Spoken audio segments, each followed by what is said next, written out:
tough, time-consuming research, we observed that some of the areas in Ashanti region would go for Chairman Wontumi, and then some of the areas would also go for Chairman Odeneho Kweku Appiah. The remaining 3 candidates are doing their best, but their votes put together does not make any impact as compared to the votes of Chairman Bernard Ntwibo Osiakon and Chairman Odeneho Kweku Appiah.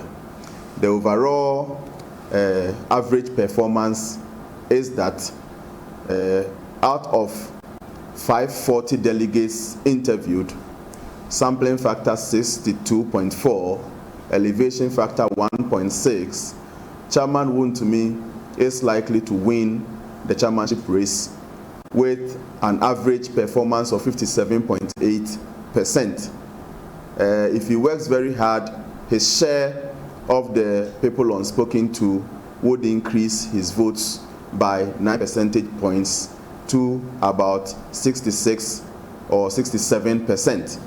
But his average performance would be 57.8. Chairman Odeneho Kweku Appiah would follow with an average performance of 36.5%, and his finishing tactics can get him some additional 4 percentage points and take his votes to about 40.5%. It's expected to be keenly contested. Over the weekend, we know hundreds of delegates in 9 regions will be heading to the polls from Friday to elect regional executives of the governing NPP ahead of the 2024 general elections. And the 9 regions will be voting Friday, May 27, while the remaining regions are expected to complete the process Saturday and Sunday in the NPP stronghold in the Ashanti region. Tension is already mounting. Let's cross over. William Evans Incumbent. So the researchers have spoken about who their projections put in the lead, but on the ground, what does it appear like from your interaction with those party, delegates plus the aspirants themselves? Well, so that was an opinion poll. I mean, and I can tell you that if you speak to the delegates, few that have engaged, it looks like almost about 4 of the candidates are all gathering momentum. It's becoming very, very unclear as to who is leading at the moment, with respect to, the greatest respect to that particular research conducted by Dr. Smasapon.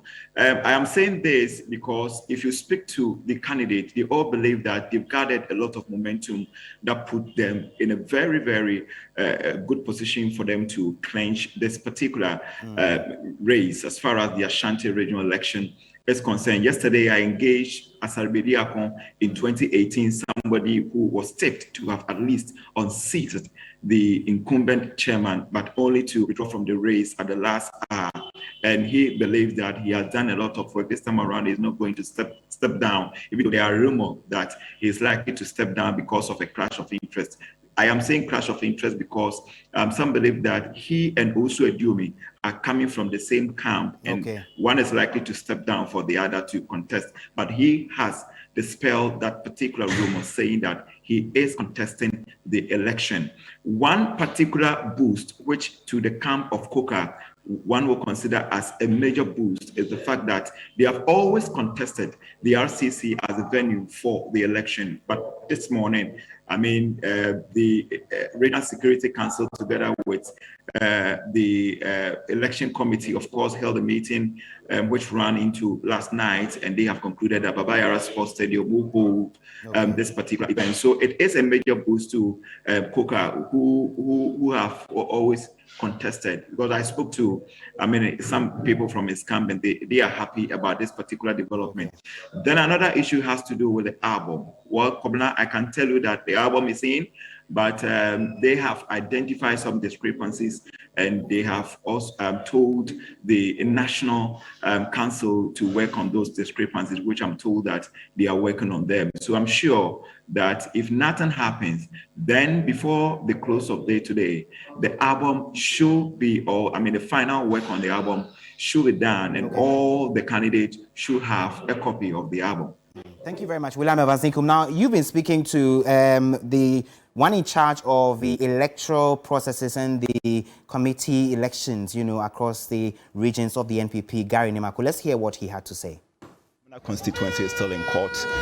Only last week they went ahead to conduct an election that was not even supervised by the Electoral Commission. As a member of the legal team of the NPP, do you recognize what happened at Fomena? Does the party recognize what happened at Fomena? Well, let me say that I was in court to conduct a case involving Ajuso, when on the blind side of myself as the national lawyer for the party. I was informed in court that there's a motion for injunction on the party, which has been brought on notice. And I was surprised because I had absolutely no idea that anybody had been serving the party. So I took attention to the fact that I'm not aware of any process. That notwithstanding, the time within which they ought to have brought the case to our attention to short service.